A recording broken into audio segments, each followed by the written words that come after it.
चैत्र नवरात्रि शक्ति की आराधना का आज 9वां दिन है।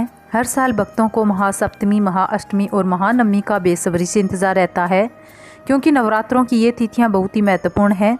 इन तिथियों में हवन, कन्या पूजन के बाद व्रत का पारण कर मां का आशीर्वाद लिया जाता है। आइए जानते हैं चैत्र नवरात्रि 2024 में कलश विसर्जन कब है, कलश विसर्जन विधि, माता की चौकी कब हटाएं और कलश में रखे नारियल का क्या करना चाहिए। शास्त्रों के अनुसार चैत्र नवरात्रि व्रत का पारण चैत्र शुक्ल पक्ष की 10वीं तिथि को किया जाता है। जो लोग 9 दिनों के व्रत का संकल्प लेते हैं उन्हें 10वीं के दिन ही व्रत का पारण और दुर्गा प्रतिमा का विसर्जन करना चाहिए। दुर्गा प्रतिमा विसर्जन 10वीं के दिन उदया तिथि में करना अति उत्तम होता है। साल 2024 में 10वीं तिथि 17 अप्रैल को शाम 3:14 से 18 अप्रैल की शाम 5:31 तक है। पंचांग के अनुसार 2024 में दुर्गा प्रतिमा विसर्जन 18 अप्रैल को करना श्रेष्ठ होगा।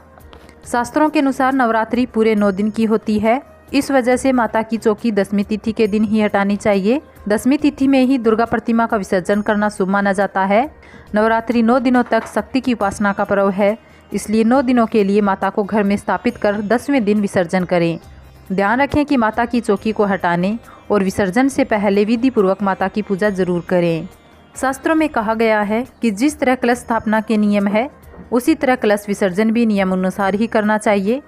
कलश विसर्जन से पहले देवी माँ की पूजा कर ओम श्रीम श्रीम क्लीम हम मंत्र का जाप करते हुए कलश विसर्जन की विधि प्रारंभ करें।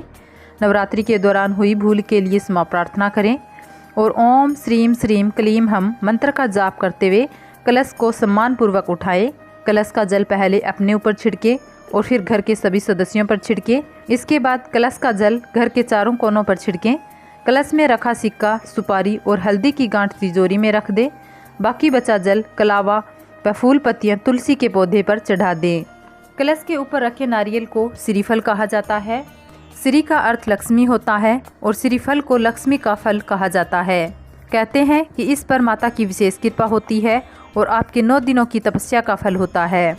ऐसा माना जाता है कि नवरात्रि के उपरांत अगर इस नारियल को लाल कपड़े में लपेटकर आप पूजा स्थल पर रख देते हैं तो यह आपके लिए विशेष तौर पर फलदायी साबित होता है। इसके अलावा नवरात्रि के बाद इस नारियल को पानी में विसर्जित भी किया जा सकता है, लेकिन कहते हैं कि अगर इसे आप प्रसाद के रूप में खुद ग्रहण कर इसका प्रसाद बांटते हैं तो आपको इसके चमत्कारिक लाभ मिलते हैं।